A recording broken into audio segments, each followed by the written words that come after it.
Right, here we are. So we've got a special competition today. If anyone notices a really geeky mug at any point, so we'll just keep your eyes peeled for that as we go through. Are you giving it away already? Yeah, but it's not like there's going to be mugs flying about, is it? No, because I haven't got one. So it's not really a challenge, is it? I feel like a mug's something you'd just look at though and not look at it. I suppose. Evening, Heidi. So I feel like people needed a prompt on that. So tonight, this morning, wherever you may be consuming this from, I know Heidi's in America. This morning, why do you think we've got some international viewers? Heidi is, who's just said hello. She's defo. Sure. Although it might, I reckon it's probably still afternoon now though, because most places in America it is, isn't it? Unless she's proper West. I don't know. Maybe she'll tell us. So the question I posed was, does community beat marketing? And we'll delve into that in a little bit, but I think we should just do a bit of a few project updates. We'd like to get them in. What's been happening in the last 2 weeks, mate? Because I know you've been busy.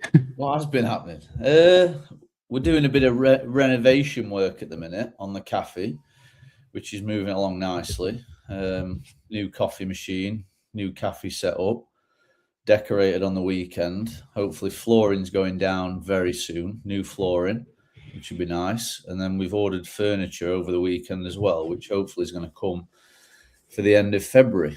So hopefully by early March, which isn't too long away really, is it? Only a couple of weeks. We should be set up, pretty much boxed off. But yeah, it's just one of them really. Just decided on the spur of the moment we're going to do it, and then next thing, I'm plumbing in a new cafe. I didn't really know what happened. I just got a pipe cutter in my hand, and that were it. In we go. In usual Elliot and Charlotte fashion. So yeah, but we're getting it done. It's going to be class when it's done. It looks good already. So, and the coffee machine's mint. It's like my new baby. Mate, I couldn't believe that the other day because I thought you got new coffee, didn't I? Because I'm not the most experienced with coffee. I've not been drinking it that long, but I had a cup the other day and I was like, man, this coffee's so good. And you were like, it's the same coffee, it's just the machine. And then it blew my mind that a coffee machine could have that much of an impact. Don't get me wrong, I know, you're chucking a pod in an espresso, you're not going to get the greatest flavors, but the difference was insane. So I was surprised. I thought it'd taste different, but I didn't expect it to taste so different. But it just shows, doesn't it, like quality of the machine and stuff. I mean, we didn't have a bad machine before, but obviously this new machine's far and above whatever that was. So yeah, that's been happening, which has been super busy. To be fair, it's one of them. I'm a serial underestimate. I think we've talked about it before. I'm like that'll take a 2-hour kind of person. Actually, it takes 2 weeks. So bit naive. Keep falling into that trap, but it's not a bad trap to fall into, I guess. My enthusiasm. And then mate, on that before you move on, it's just that sort of when you start a job, you just fucking see it through, don't you? It's like some people like start a big job and they never end up finishing it because they're like, whereas you're like, I don't know, it's a similar mentality. I'm the same. Like I'm like, right, I've started now. Let's just fucking get it done because it's got to be done anyway. Let's not just worry about how long it's going to take or how hard it's going to be. Let's just crack on and see what happens. I just desperately want to get it done now. Get it done, get it boxed off, and get it rolling. So yeah, and then obviously we've got the Open that starts next week, which should be good. I'm looking forward to that. Put a post out yesterday to sort some teams out, some coaches' teams, like a bit of a intramural at the project, which we always get a good turnout for. So we'll be running that, which should be good. And we've got some exciting stuff lined up for the 3 weeks, finishing with a big finale on the Friday night. So we're going to get pizza down, DJ, hopefully, a bit of fancy dress, that kind of vibe, which would be cool. And then game day photography is coming as well. So he's coming for his second member photo day, and we've managed to pencil him in for the final night of the Open, which should be great because he's going to get some cool shots because he got some amazing shots last time.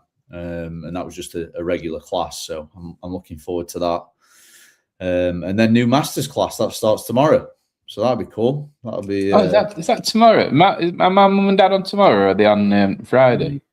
I'm not sure actually. I don't know, but yeah, it starts tomorrow, 11 o'clock. So yeah, I'm excited for that. And we've got like nine booked on it, which is cool.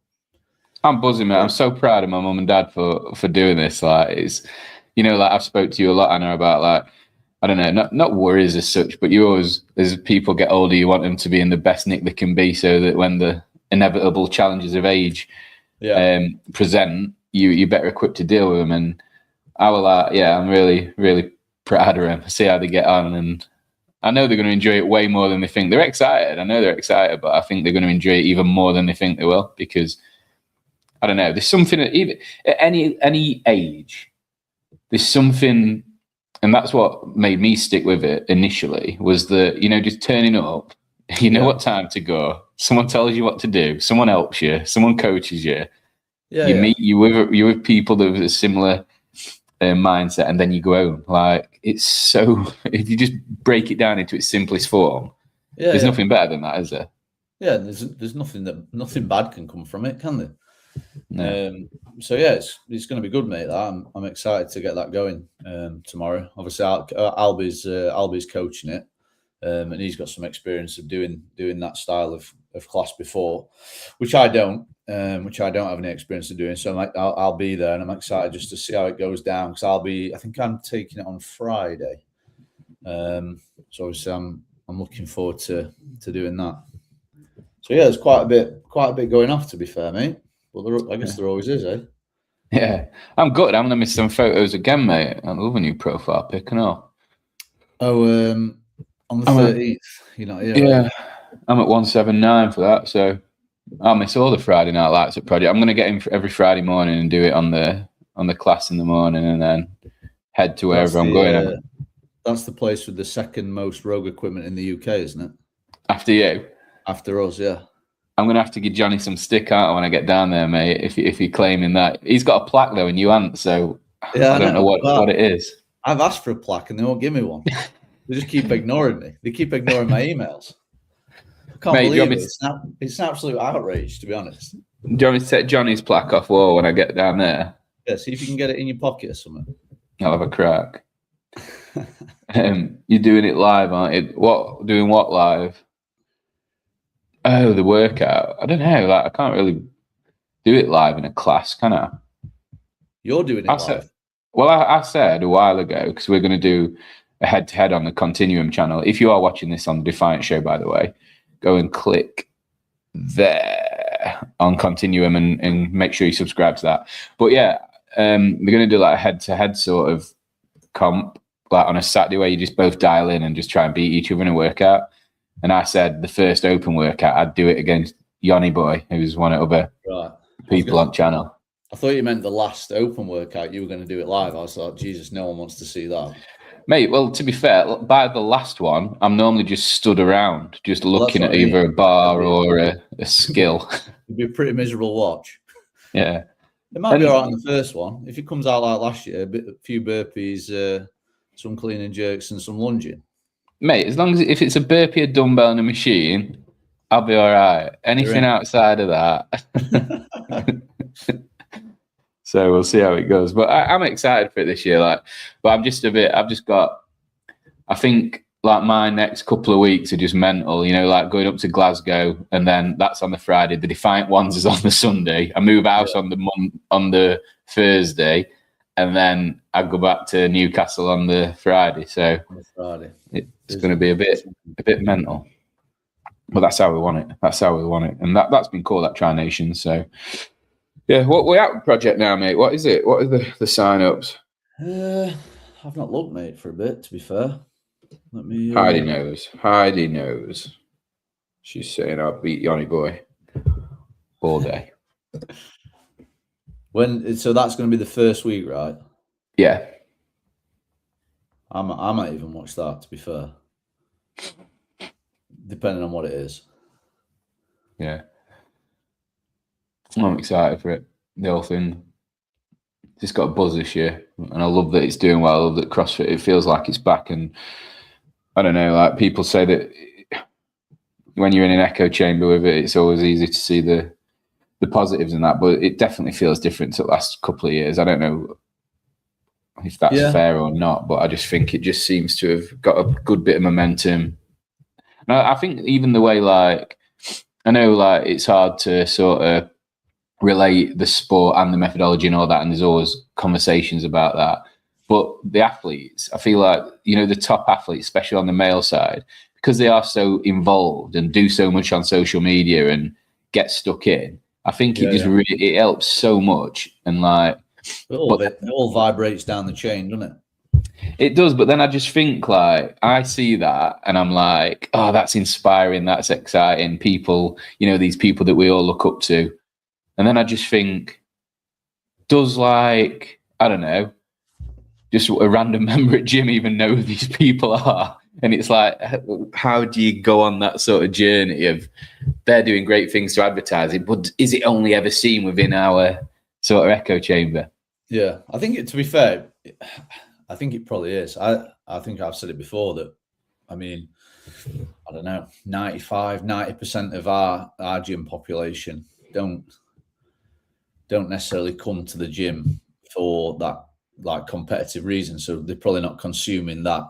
More than that, probably they're not consuming that kind of media, if that makes sense. Or maybe don't even know who those people are. They come into the gym because they enjoy that way of training. Do you know what I mean?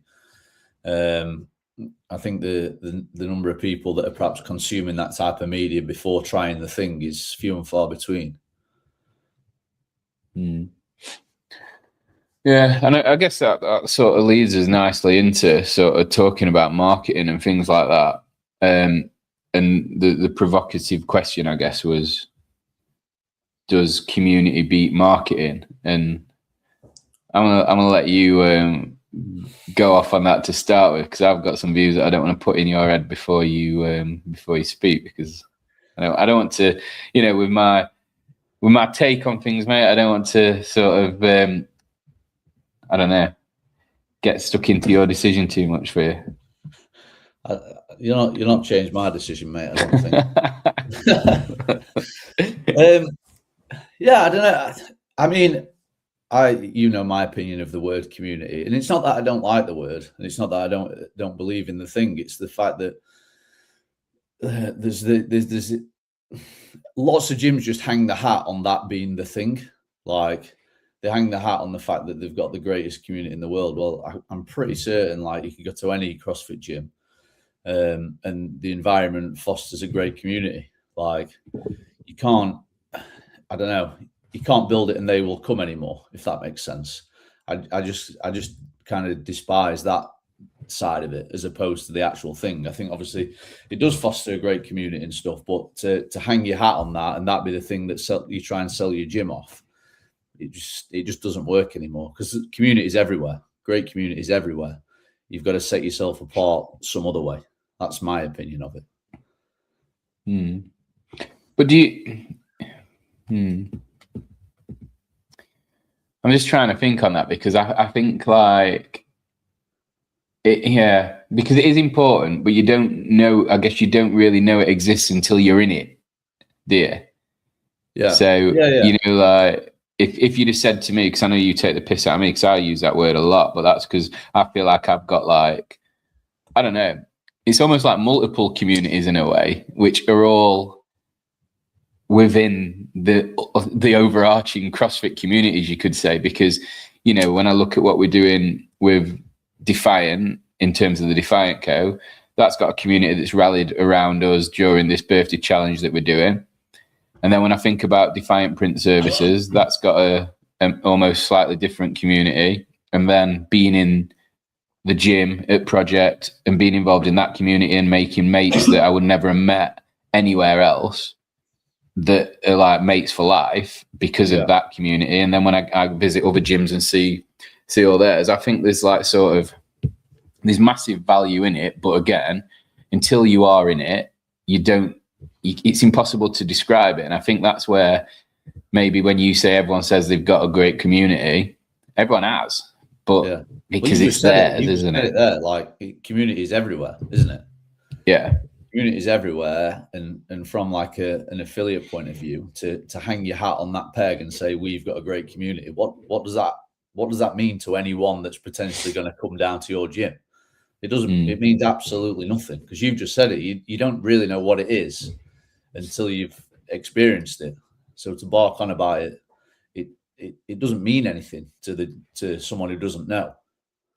Yeah, but when we look at as Jay saying, preachers, nobody know if needed a fucking energy.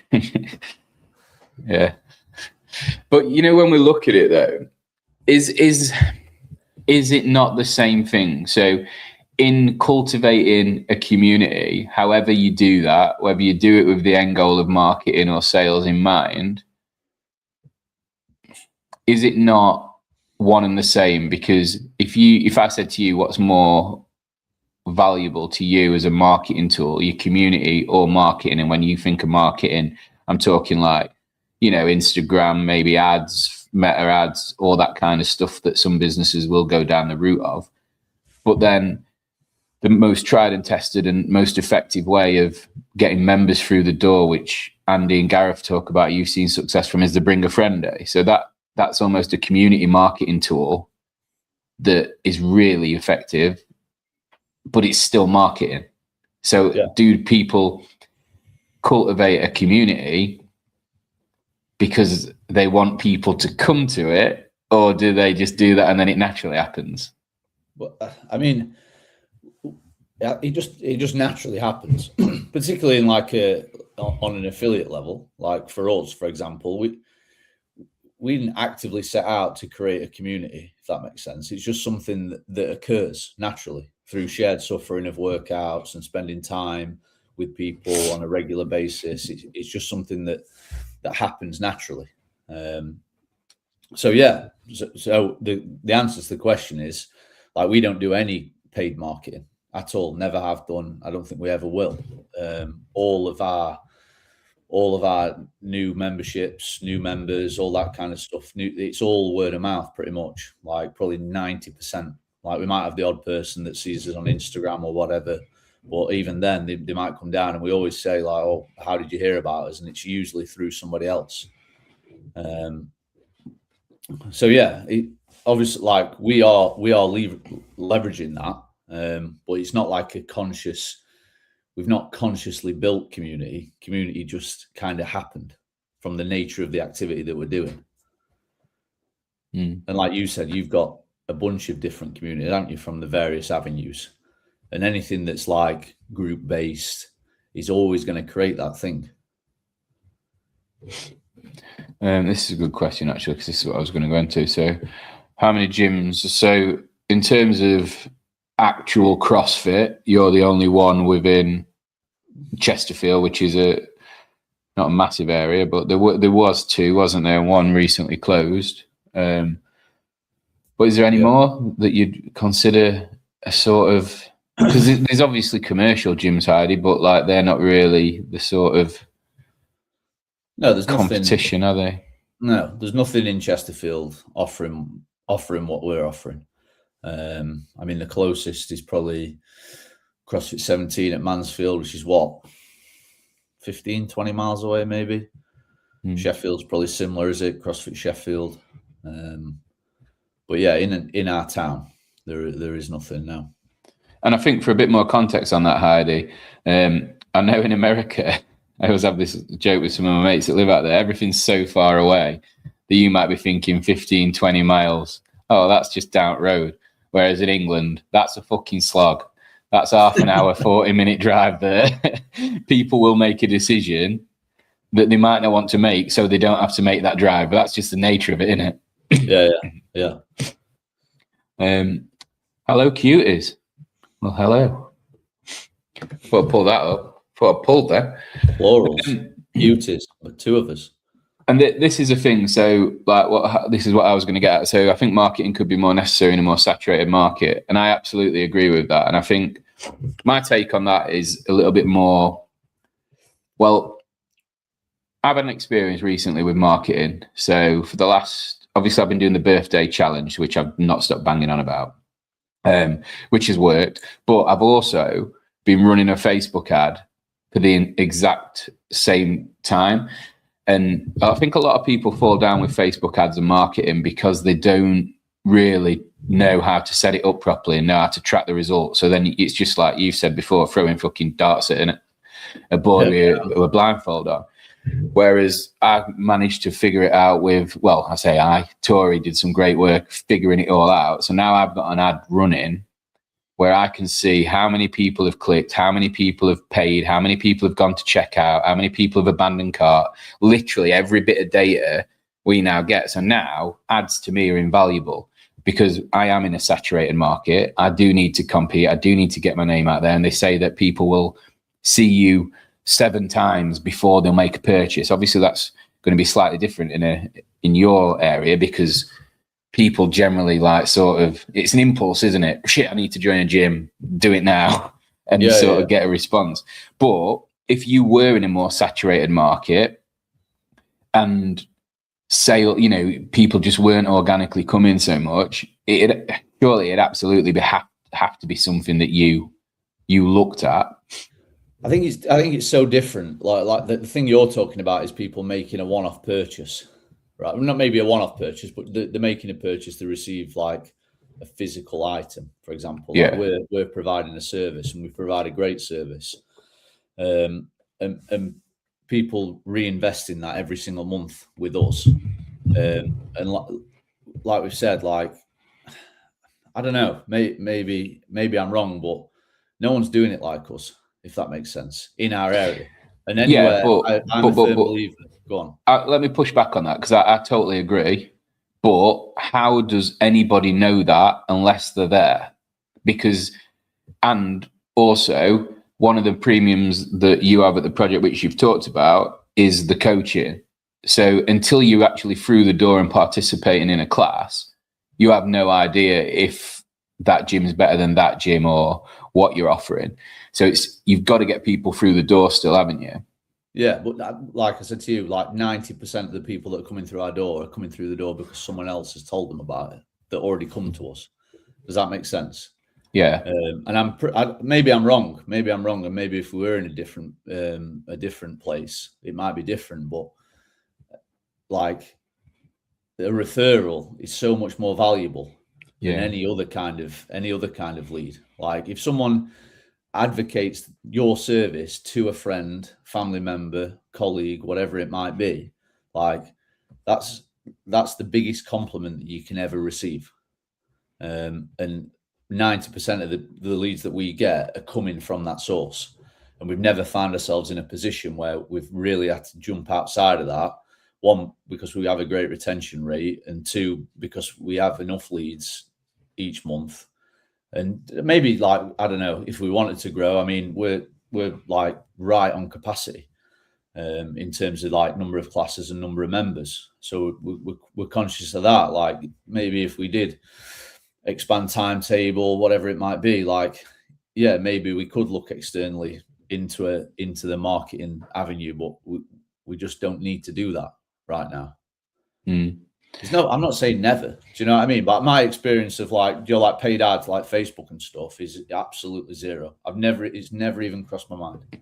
Yeah. And I guess as well, we've never had the problem of not having people coming through the door. I can't remember what I was going to say then. I had a really good point.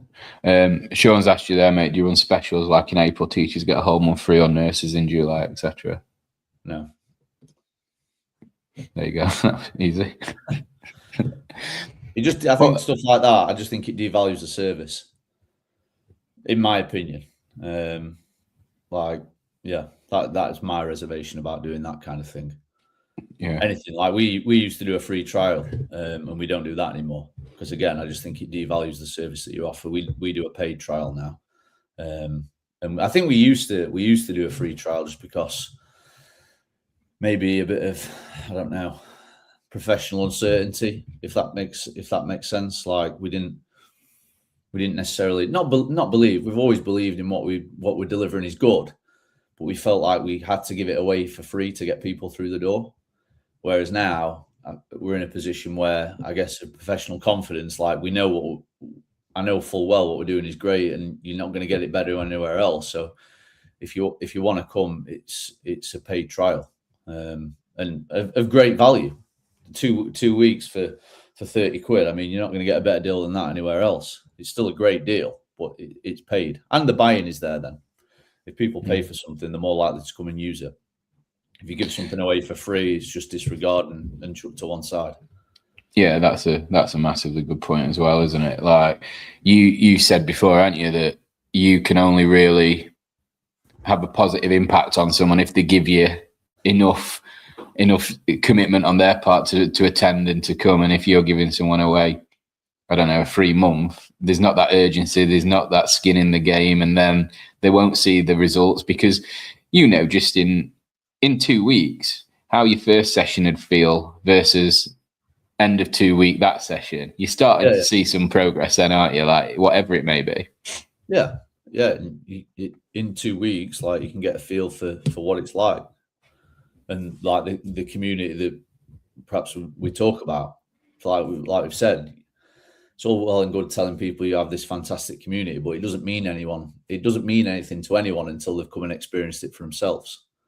Yeah. So that 2 weeks, not only is it an opportunity to come and try the service and the gym, the facility, the coaching, all that kind of stuff, it's to give people the opportunity to come and understand what that thing is. That, I mean, we don't talk about it. Like it's not something that we advertise.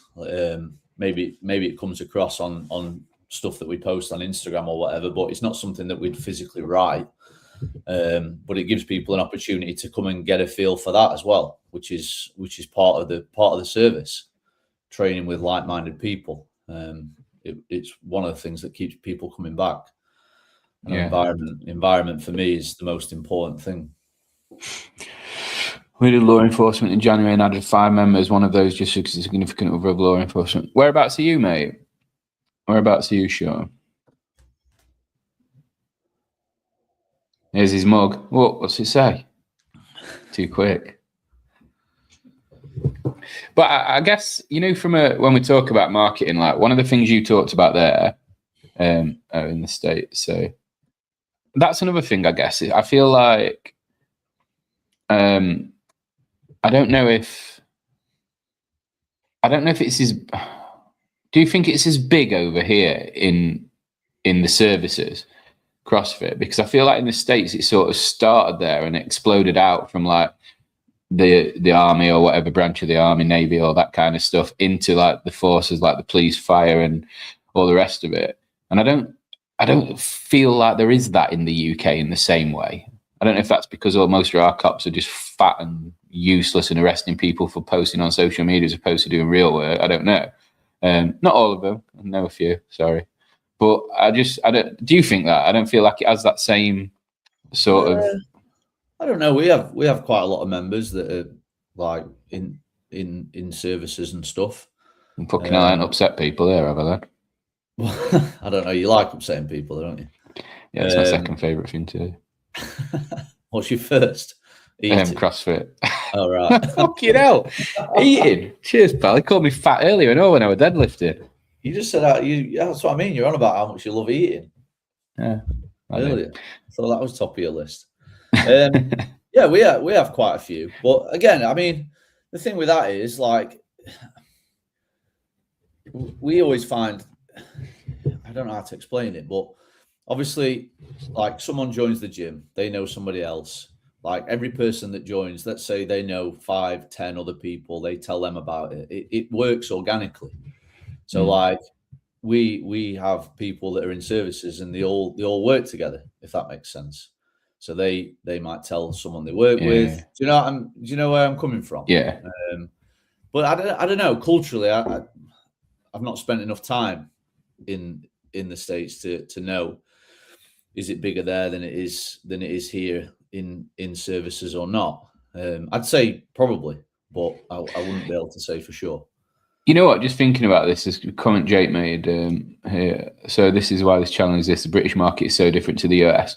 But this channel also exists actually to tell more of the story of UK CrossFit. And I guess maybe that is some naivety on my part because like Jake's saying here, they've got 8 policemen, 12. That's a lot in one gym. I guess maybe I'm coming at that from the point of view is you don't see it bandied about and advertised in the UK like you do in the US. The US are proud of the services and the forces, and it's like a badge of honor. So CrossFit talk about that a lot. Whereas CrossFit in the UK has never really had the same voice because obviously it was established and developed in the US, and most of the people in high ranking positions are in the US. And I feel like what Jake's doing with this channel is trying to build that. And I think that's probably just a prime example of why this channel could be really good to sort of, I don't know, tell the message of it across it from our point of view, as opposed to just sort of being the poor cousin or something of the US. Because maybe it does exist. Because like I said to you, I don't know any, but then again, they don't turn up to class in the uniform, do they? So why would I know? No, you don't. You know what I mean? Unless you ask. It always surprises me. Like I speak to lots of members, and I'm always interested in finding out what people do outside of work, outside of the gym. Sorry, and it always surprises me when you find out what people. And we have a bunch of members that do loads of different stuff that you wouldn't know. Why would you?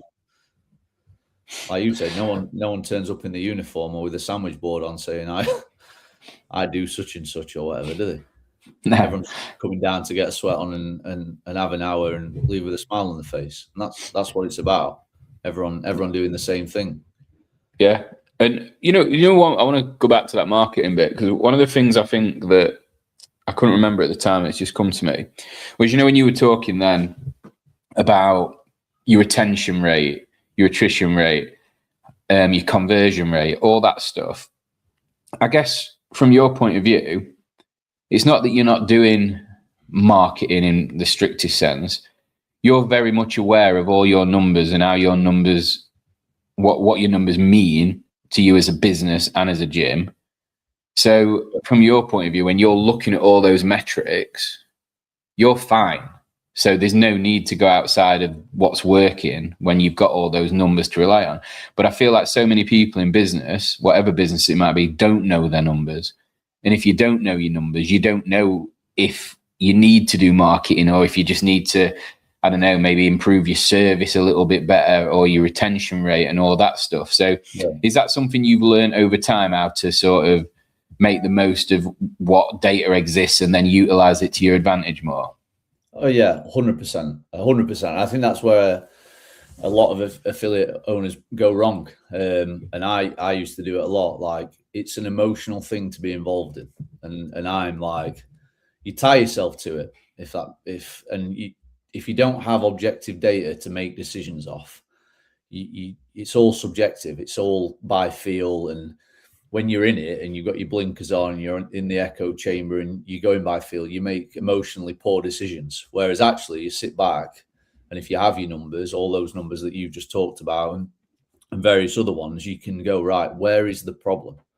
And then you can hone down on whatever that might be. Because you might think you have a marketing problem, like people knowing who you are, where you are, what you do. But actually, you might not have the marketing problem. You might have a retention problem. You're not getting enough leads because you're losing so many people at the bottom. Well, actually, if I tighten that bit at the bottom, I don't need so many leads. So it's not a marketing problem anymore. It's a retention issue. But yeah, I mean, I've always said to you, like, we've been open, what will be 9 years in October, and I mean, I look back now and I don't really know how we got to where we are. Do you know what I mean? You look back now, it's absolutely crazy. Like, we opened that gym 9 years ago, and I don't know. Like, it's like you're in cloud cuckoo land, to be honest. But you're filled with passion and enthusiasm, and I mean, I still am. That's the greatest thing about it. But I don't know. Like, it's a long old road, and it does become emotional for the owner. And I speak to loads of different gym owners, and they find themselves in, because you're there, you're coaching, you're doing the thing, you're doing everything. Do you know what I mean? You're coaching the people, you're dealing with the people outside of coaching. It becomes all encompassing. What do you think you did? Because, and I don't know if it's a thing you did. I guess we'll find out when I finish my question.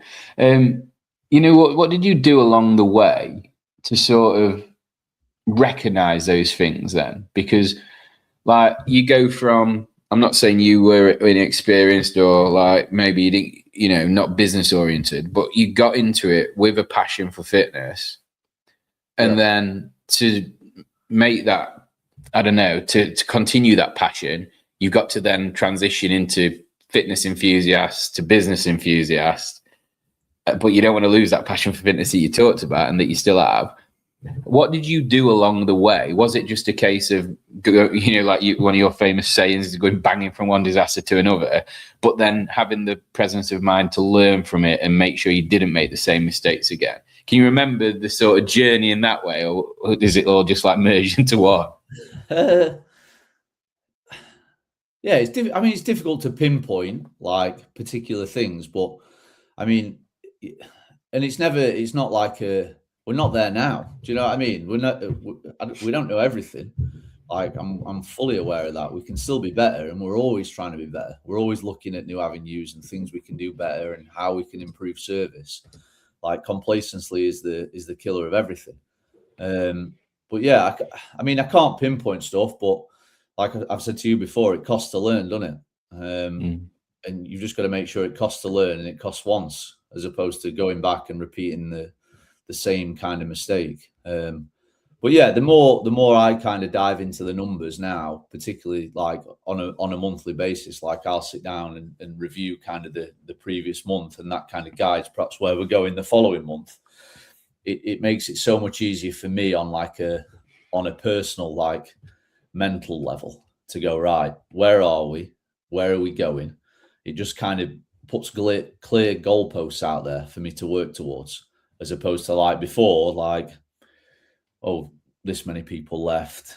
What are we going to do about it next month? Or do you know what I mean? Like it was all subjective, very emotional. And then it kind of bleeds into the whole of your life, if that makes sense. And I'll hold my hands up now and I say, I still struggle with that. Like kind of not detaching from the gym, but like coming home and like putting the work phone down, or do you know what I mean? Even leaving it. I mean, I always try but I never do. I always try and leave it at the gym. When I finish work, I try and leave the work phone at the gym, and I'm absolutely terrible for it. I never do it. I probably in a week I might do it once out of 7 days. Like, and there is life outside of those four walls, but sometimes in the moment it doesn't feel that way. And the more you know the numbers, the easier it is to do, I think. Or it's definitely got easier for me anyway. I think that when you're passionate about something and you love it, it's hard to switch off, innit? Because you don't want to, because not switching off is what makes you great. Yeah. But then equally, it's not sustainable in the long term. Especially, I find that myself just from my point of view, and I don't have like, you know, wife and kids that obviously are a priority as well, like you do. So I get that, mate. I get that completely. Ish. It's all about balance, isn't it? It's balance, and sometimes it's fucking hate that word though. Sometimes it's difficult to find, and I don't think affiliate ownership is any more difficult than any other like endeavor. Like in business ownership, I think it's all very, although the service and what we offer is different, I think all small business owners are facing the same problems. Maybe just slightly different. And like the feeling that I've just talked about there, like being so emotionally involved and not being able to turn off and stuff. I'm absolutely certain that all small business owners experience that same thing. Yeah.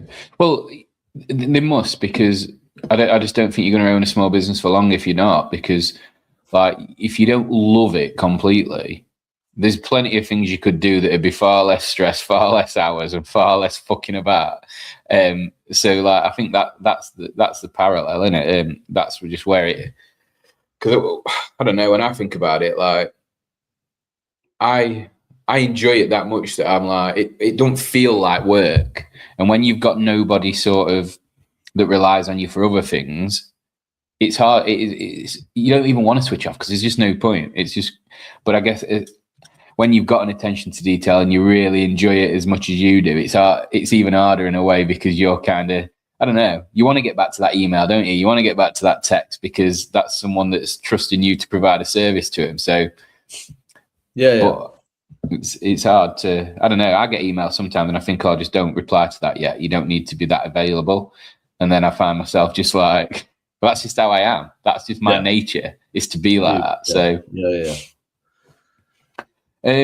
what would you say then, mate? So when we talked about, then you've gone on quite a journey in terms of learning and you know, making mistakes and then learning from them, and then, you know, implementing things to make things better. If you were starting out again from the very beginning, what advice would you give yourself?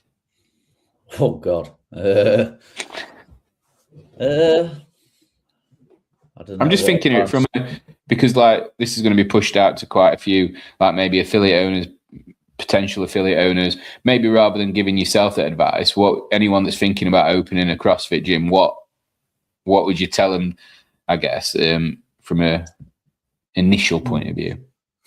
I think I don't know. There's lots of things. I mean, I don't know. Let's talk about facility. I mean, I think we were lucky in the fact that when we opened in such a small space. I know that sounds ridiculous, but we opened in this really small, quite easy to manage space with a decent number of people that wanted to come and get involved with us, which again was more luck than judgment, because we wanted a bigger space. We just couldn't get one. So we ended up with a small manageable space that we outgrew. And I think a lot of people maybe go the other way and end up with this huge empty space. And like they open the door and go, oh, people will come. It doesn't work like that. So yeah, I think that was probably more luck than judgment. And then again, on like a facility level, like equipment wise, I always laugh about it, but I mean, you can look around the gym now, and we're blessed with space, but the amount of equipment that we have that is completely pointless and the biggest waste of money in the world. Like it pains me to even think about it, to be honest. I mean, it's cool stuff to have. I mean, like we've got a yoke, for example. We have one yoke. I mean, why? Whatever possessed me to buy one yoke? Can you remember what the thought process were when you bought it? Probably that would be cool to have. You're watching some old CrossFit workouts on YouTube and saw someone with a yoke. And now it just sits there gathering dust. I saw you using it earlier, mate. Yeah, putting it back together because it's been a to pink corner looking like a mess. And now, like my driver is like we have 24 people on a class. I need enough. If I'm going to have something, I need enough of it to provide for those 24 people. And that's been a big driver over the last year. Like we've invested heavily in our CV equipment to make sure that we have 12 of pieces of equipment. So 24 in a class, we can stagger a workout, and everyone does the workout on that machine, whether it be a row, a ski, an echo bike, whatever. So my mindset towards that has definitely shifted. And then I don't know. I think you touched on it maybe a couple of episodes ago, and I think I fell victim to it initially. Sometimes thinking you know it all, as opposed to looking outside for help or for other information and considering that information and how it would work with what you're doing.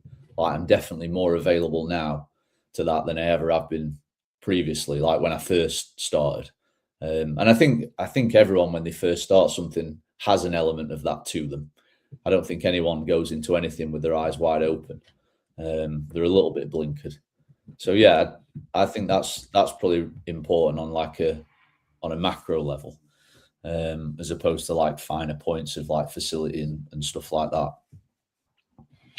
Do you think then, since you've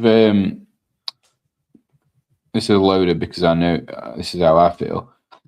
But, since you accepted that you didn't know everything, I'm not saying you felt like you knew everything, but you know what I mean? That's a journey that we all go on, whereby we start a business, we think we know best because we've got it so far. And it is, sometimes you do believe your own hype, but like in learning that asking for help or taking advice from others can be beneficial. Have you found yourself being more willing to give help? Now, I'm not saying you wouldn't, but maybe offering it as opposed to waiting until it's asked for. Do you find you become more helpful as a byproduct of realizing that you needed help? I don't know if I've become more helpful. I don't know, because maybe I'm trying to help, but maybe it's not helpful. But yeah, definitely. And over probably the last couple of years, like we have that great relationship with CrossFit Buxton and CrossFit Glossop, with that collaboration kind of membership that we do between the gyms. And I speak to Arden, I speak to Brack regular about kind of stuff that we're doing. Or I spoke to Adam yesterday. He rang me about like the screen that we have in the social space with the workout that goes around on it, and like advertising for events and stuff. And it's not to say like I wouldn't provide that information for other people, because I would. Like if someone asked me, I'll just tell them. Like it doesn't matter to me. Like I want to help Adam and Brack as much as I can. Like I want their CrossFit gym in Buxton to be great. I want the gym in Glossop to be great. It doesn't matter to me. Like, so yeah. So I suppose the answer is yeah. I'm more willing than I was before, because I think initially you're just so engrossed in what you're doing, you maybe forget about that aspect of it. Do you think as well, when you get to a point with what you're doing, now I don't mean this is like a sort of saying that you've reached the point of maximum success, because there's never a ceiling when you're as like passionate and ambitious as you are, as I am, and as people are. But do you think that when you become so comfortable in what you're delivering, that makes it way easier to give advice and help people as well? Because I feel like, I don't know, I feel like you're more, not you, but I mean, generally speaking, you're more, I don't know, confident, and you don't see everyone as a competitor when you know the service you're offering is immaculate and is the best it can be. You're not worried about what anyone else is doing anyway, are you? So then it makes you more likely to help them. Yeah, I mean, we've touched on it before, haven't we? And I've always focused on what we're doing and staying in our lane, and stuff that I can't have a physical impact on. I don't really think about it. I just concentrate on what we're doing and making sure what we're doing is great and good, and we're doing the right things for the right people. And like we touched on earlier in this conversation, like you just grow in that professional confidence, knowing that you're moving in the right direction. That comes from knowing numbers, like we've talked about. It becomes from knowing all that stuff, as opposed to it being an emotional state. It's more of an objective thing to go, like almost like we must be doing something right, if that makes sense. Like we must be, because there's no one comes and says, yes, you're doing that correctly. But the proof, I guess, is in the pudding, right? Yeah, 100%. I said it on a podcast. In fact, it was last year when we did a year review, when Tori asked me, she was like, what's your greatest learn this year? And mine was that I know absolutely fuck all, because I've gone through majority of my life thinking I know everything. And the moment I accepted I knew nothing, I learned more than I could ever possibly have imagined, and made better friends, better business acquaintances, better connections, better communities, and everything, just from opening my mind just that tiny bit to think maybe I don't know everything. And it's hard to do in a weird sort of way, because it's like looking into your own, I don't know, soul and saying, right, maybe I'm not the best, whatever that may be, because we all like to think we're great at something, don't we? And just being open-minded enough. And then the moment you open that door a little bit, it snowballs and snowballs and snowballs. And then it's just, yeah, it's just self-replicating. And I just think it's just a great way to be. Yeah, I'd agree with that. I'd echo that. And I think it's something that you have to grow into. Like I said, it's not something that necessarily, you don't go into these things with your eyes wide open like that, because you are blinkered by the the goal or the passion or whatever it is you want to call it. I think, and the more you step back and look from a bigger viewpoint, and you look down on it as opposed to being in the box all the time, it's easier to see. Yeah. It's mental to me, because I, like, just reflecting a little bit on that. I used to fucking not want to talk to anyone, and now it's like, right, what can I learn? And it's just totally different shift, isn't it?